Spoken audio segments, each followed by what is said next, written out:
তোমরা কি এই বিষয়ে কি বিষয়ে কথা বলছিলে? তখন সাহাবীরা বললেন, আমরা তো ডিসকাস করছিলাম যে কারা হতে পারে সেই 70,000।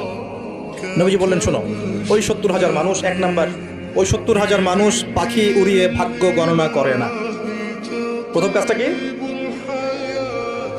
মানে তারা ইসলাম এত কঠিনভাবে পালন করে যে পাখি উড়িয়ে ভাগ্য গণনা বা হাত দেখা, রাশিফল, এরকম শিরিকের ধার কাছেও নাই। তার শিরিকের ধার কাছেও নাই। 2 নাম্বার, তারা আগুনের শেখা বা উল্কি দিয়ে, এই ট্যাটু আছে না, ট্যাটু উল্কি আঁকে আগুন দিয়ে, এই ধরনের ট্যাটু উল্কি তারা আঁকে না শরীরের মধ্যে। এইসব কুলক্ষণে সুলক্ষণে তারা বিশ্বাস করে না।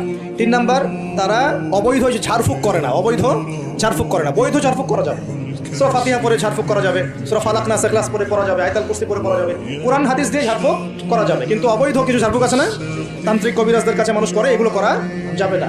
আর 4 নাম্বার হচ্ছে, তারা সর্বাবস্থায় এক আল্লাহর উপরে তাওয়াক্কুল করে, ভরসা করে, আল্লাহর প্রতি তাওয়াক্কুল করে। এরা হচ্ছে সেই 70,000 মানুষের মধ্যে থাকবে।